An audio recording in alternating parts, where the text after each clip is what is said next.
I think that bullying is like a malicious hunger for power. It's like, I just know it's something that someone does to feel self-satisfaction. The repeated harassment of another person.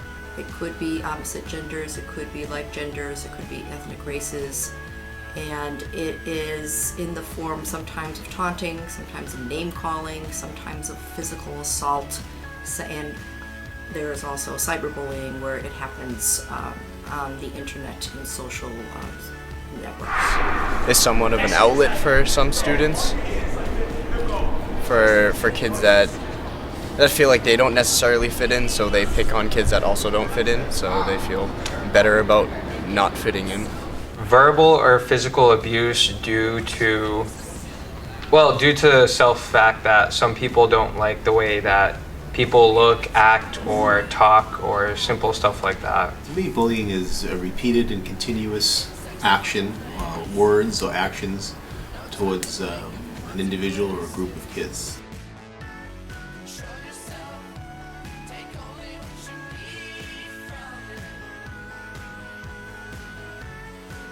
I don't know. I think in a lot of cases it's the individual that's perpetrating the bullying. It's, they have their own issues, whether it be at school, at home.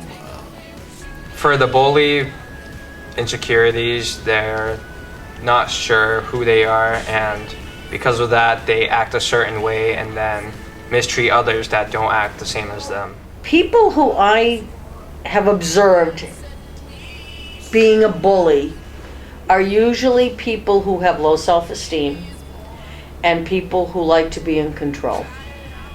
And when they can't control a situation, they tend to react in that negative, lash-out kind of way, which translates more often than not to harassment. Like I said, not fitting in and being frustrated about that, definitely. And people who don't feel powerful and need to feel powerful will use intimidation and aggressive behavior to dominate other people and make them do things, and that's why they were bullied. I think more times than not, it stems from something that happened in their past, whether it was like a traumatizing event maybe, or maybe they were bullied or put down for something that might be a disadvantage of their own, and I think that would kind of drive them to become a bully in the future or as they grow up. My thought is that the person who is the bully is trying to have some sort of need met in their life, which is why they act in that way. I think most bullies have probably been bullied themselves, and they probably don't have a really great piece of self-esteem. So instead of sort of working on their own self-esteem, they knock down another person's self-esteem because it makes them feel bigger and stronger and better.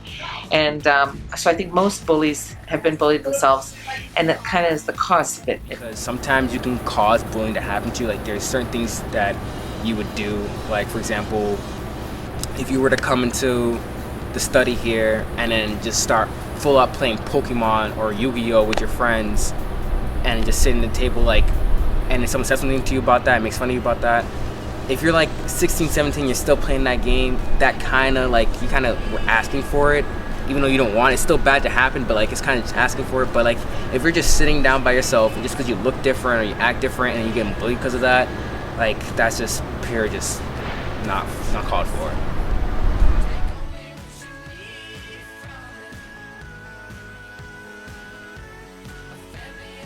I got up to get myself a cold pop, and I thought somebody was barbecuing. Bullying is a serious issue. We must all stand together and make our voices heard. I've spoken up against bullying.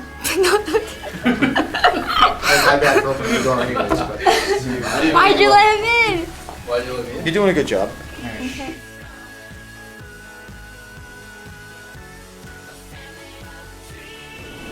I think it's a pretty common thing depending on what school it is and how diverse it is. So I think it's more common in more like isolated areas, and there's a lot of those places, I'm sure, so I'm pretty sure it's a pretty common thing. I think bullying is a lot more common than it used to be. I think cyberspace and social networking has made bullying a very easy thing to do without having to actually do bullying face to face. I think it's a lot harder to bully somebody face to face. It's a lot easier to do it anonymously or cyberspace wise when you don't have to face that person's face. Well, from my growing up, it's more common in middle school and all those younger ages because, well, the high school is a little different, but probably happens a lot in different high schools depending on like cliques and personalities and all that. I think it's more common than we as adults think. I think it goes on every day. I think it goes on more in middle school than in high school. But I think it probably happens every day. I think it happens here every day. And people either suck it up or they take it into their own hands to get back at it as far as to stop it.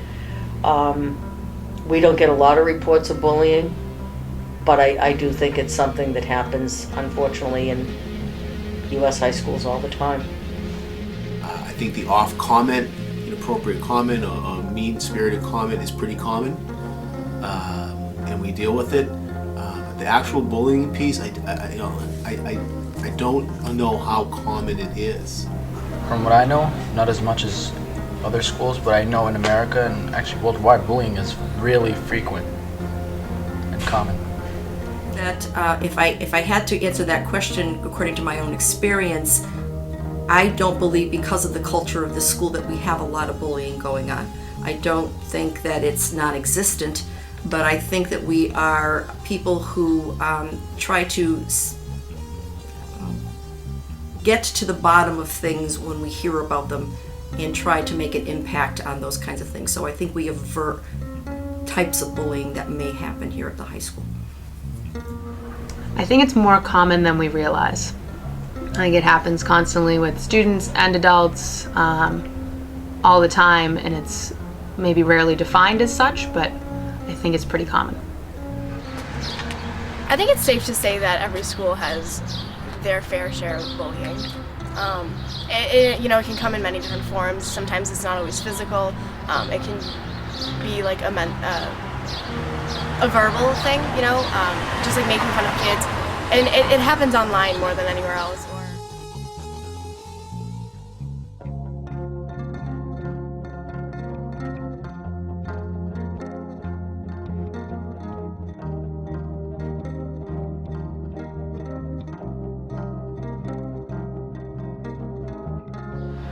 I think bullying has a major effect on a kid's outlook on life. I think it can really change them. It can have a really damaging effect on a kid. It's discouraging, and it may affect the way that they begin to treat other people too. Like how the person bullying them was probably bullied before. I remember a bunch of us being mean to this one girl in high school. It was so stupid because it was high school. We were like 16 years old. You don't do that. My name's Marilyn. Her name was Marilyn too, and she was kind of just a quiet young girl who really never did anything to anybody. And we used to make fun of her in gym class because she wasn't as good as the rest of us. And I still remember that, so I think it probably made a pretty negative impression on me. Well, I think, again, if it comes to our attention, I think it's something that we need as administrators to act on promptly, not put to the side to the bottom of our priority list. And I think also that we need to make sure that adults and especially upperclassmen model good behavior. And if they're seeing good behavior modeled, then I think the kids are going to tend to act the same way.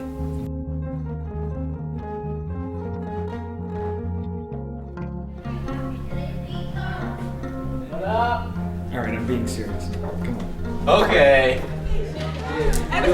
3, 2.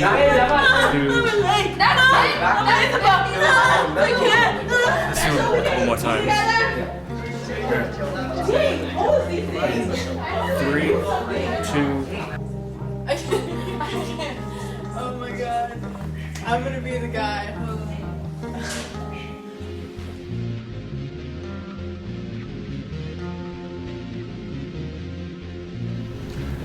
It's hard to say. Bullying can come in all shapes and forms, so it can be not very big, or it can be a very big deal. I would say you really have to refer to research studies to figure out if there is an actual link between those two things. Hopefully, people who have experienced it on either end learn from the experience and don't repeat that. I think there probably is. I'm sure there have been studies done on that type of thing. But I don't have the expertise to really delve into that. My opinion is yes, but I have no data to back it up. I would say I don't think there necessarily is a link.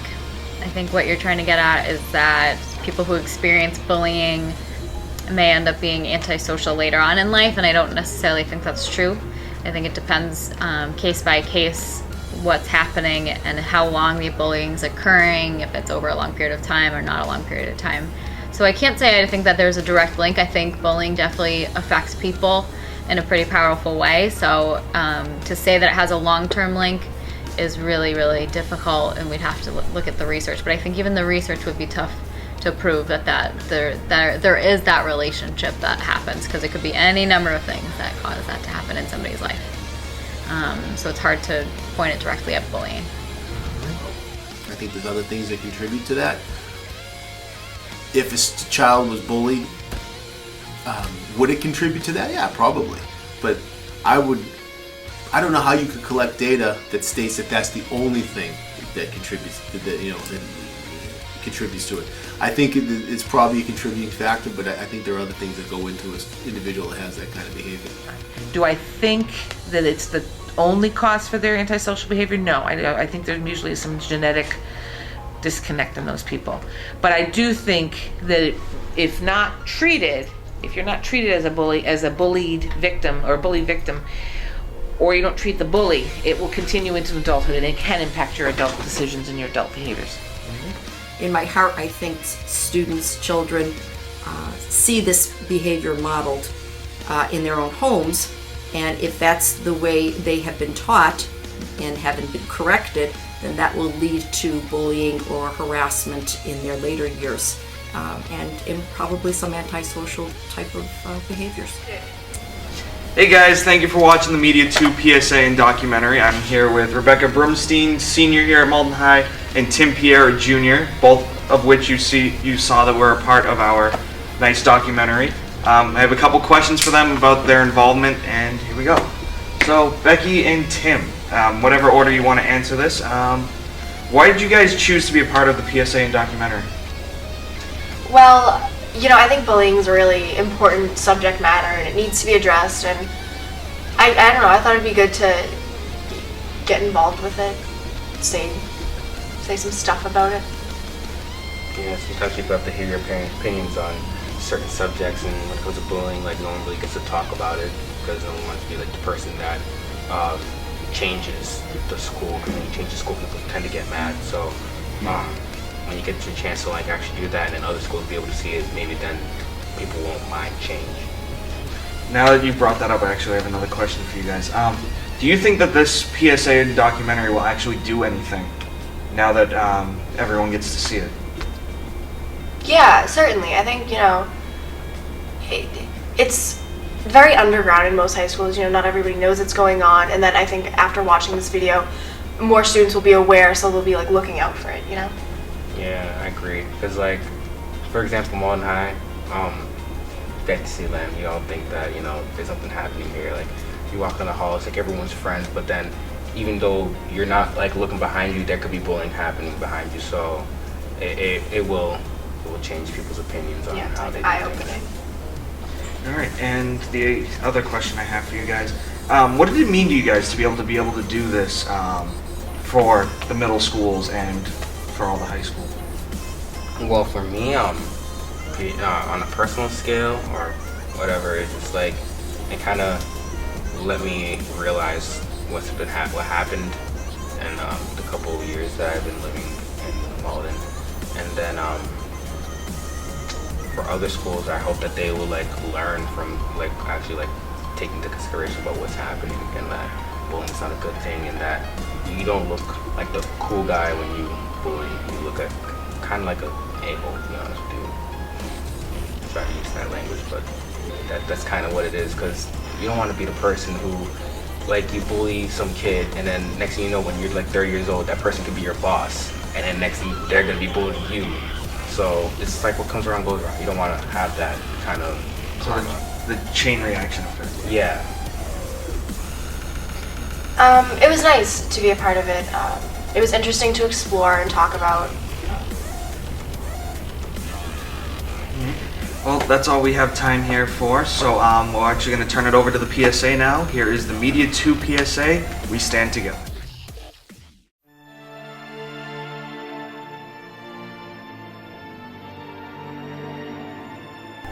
I do bully people because I have my own problems.